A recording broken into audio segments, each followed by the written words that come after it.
delivering his talk, Heroes and Wankers, please welcome the absolute hero, Tom Ballard. Oh, is this sounding okay? It's sounding right. All right. I love TED. I love TED Talks. I love stuff. I went to TEDx in Sydney, the Opera House, earlier this year, and it was amazing. It was super fun. But I don't know if the speakers were hydrated enough. I don't know if there was enough water backstage, because after a while, everyone just had that like dry mouth thing where they're like that. And I saw that, and I thought, right, if I ever do a TED Talk, I'm going to call it Smack Attack: How Dry Mouth is Grossing Everyone Out at TED Talks. And I came really close to doing that today. And then I thought that's probably not going to fill 8 minutes. It'll be quite boring. So we're going to talk about something else. I want to talk to you about heroes and wankers. I want to talk to you about legends, and I want to talk to you about idiots. I want to talk to you about champions, and I want to talk to you about assholes. I want to talk to you about truly inspirational and creative and original people who make me super happy. And I want to talk about greedy, arrogant, mean-spirited people.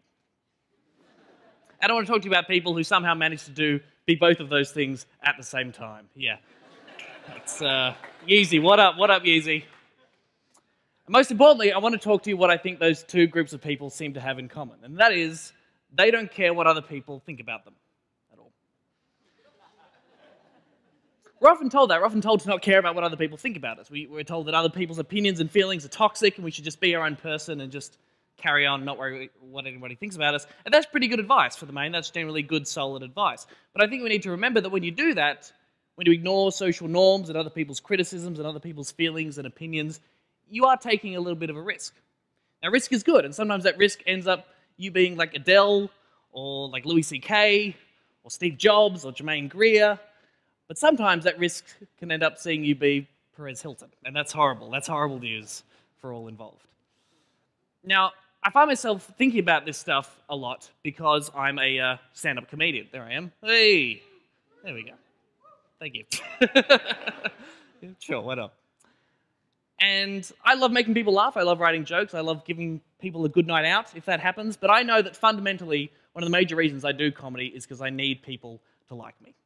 I care what you guys think about me. I desperately need you to laugh. I need you to like me. I need you guys to laugh in order for me to attain happiness or fulfillment in any way. Well, come on, the clock's ticking! Jesus. And here's the irony. If you're a person like that, if you really care what other people think about you and that matters to you, you should not do comedy. Because particularly when you're starting out, sometimes people do not laugh. And people write bad reviews of your shows, and people tweet at you telling you how unfunny you are, of how much weight you put on, and sometimes they're right. Sometimes you're fat and unfunny. And you can't control how people are going to react to your work, right? Here's an example. The other day, I was watching some of my stand-up on TV, because I'm that kind of guy. And, you know, you've seen stand-up on TV, like sometimes they'll cut to a shot of the crowd, right, laughing, to remind you that you are watching comedy, and that's the appropriate reaction, because you're all idiots, apparently. I was watching my stand-up, and I delivered a punchline, and the editor chose to cut to a shot of the guy in the crowd just checking his watch. I'm getting heckled via editing now. Brutal.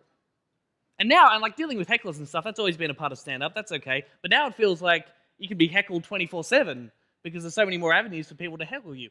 I have a Facebook fan page, right? And recently I was promoting some live shows I was doing. I had some few shows coming up, and so I put it on there. And, you know, my Facebook fan page is pretty squarely targeted at people who like me. As in, you literally have to click like in order to get updates for the page. If you don't like Tom Ballard, you will not like the Tom Ballard Facebook fan page. It's got a lot of Tom Ballard-based content on there. Despite that, a guy went to the page and he took the time to write this.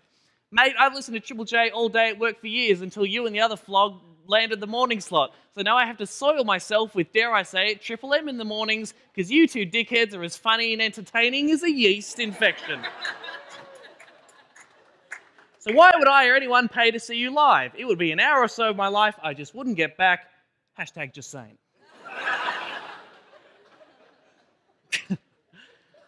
Now, what am I supposed to do with that? I do like how he says an hour or so of my life. He's like, well, I don't know if he'll do the full hour. He could do 55 minutes. Could be an encore. I'll put down an hour or so just to be safe.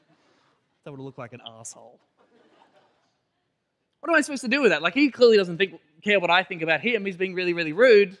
Should I just write a comment back and give him some of his own medicine and be like, yeah, screw you, man? No. clearly my best option there is just to ignore that comment and move on with my life as if it never happened. But I find that very hard to do. Because as we've established, I really care what other people think about me, And, sometimes people write really nice things on my Facebook fan page, and they write about how they like my comedy or my stand-up or my radio show, or they want to tell me about some products they have that will help me with my erection. And they're spam. That's not just focused on me. My erection is fine. Internet, my erection is fine. So that makes me feel really nice. When people write nice things, I feel really good. When people write shitty things, I feel really shitty. And I don't think that's ever going to change anytime soon. I just can't see that happening, Oh, God, no. Ignore that. That's a punchline. Okay.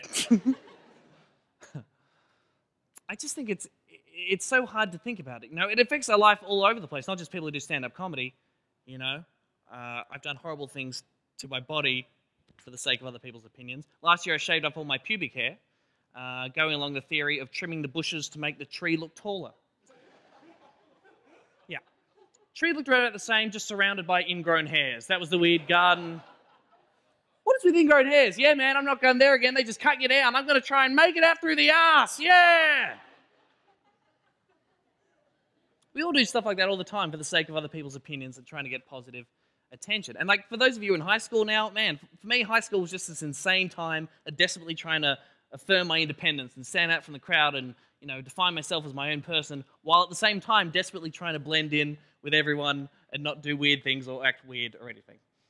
And now, thanks to social media, Twitter and Facebook, you can create your own personal online life. You can live these fantastical lives online and be whoever you want to be. For example, my Twitter profile pic, I crop out my man boobs. That's how I work,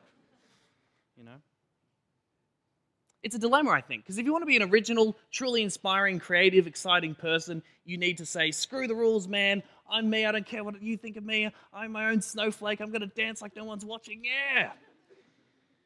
But I also know that my desperate need for other people's approval makes me work really hard. I want my stand-up comedy to get better every year, and I write comedy for an audience, and the best way to find out if that audience is liking it is to see whether or not they're laughing. And that's important. And I also know that I've got advice from older, more experienced comedians who have seen my work and given me a few ideas that have challenged me and compelled me to get better. And I've taken that on board because I care what they think about me. And I also know that if you dance like no one's watching, sometimes you can accidentally hit someone in the face. Well, that could happen, Now, that would have been a lot funnier if I hadn't screwed up before. Well, you guys know that. And I also know that the common trait amongst the most objectionable people in the world, the bullies and the tyrants and the bigots, is a lack of concern for other people. All those arseholes, they just don't care at all what other people think or feel.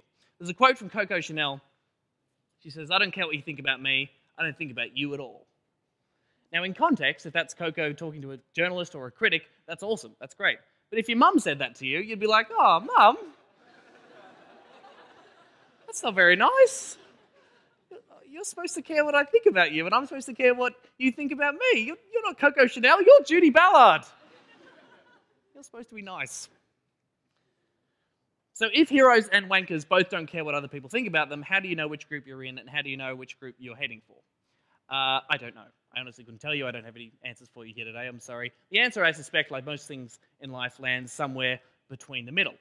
So yes, be your own person, do what you want to do, take risks and be yourself and trust yourself, but also occasionally wonder whether maybe your mum and dad would be proud of what you're about to do, or wonder about whether a younger version of yourself would like you now.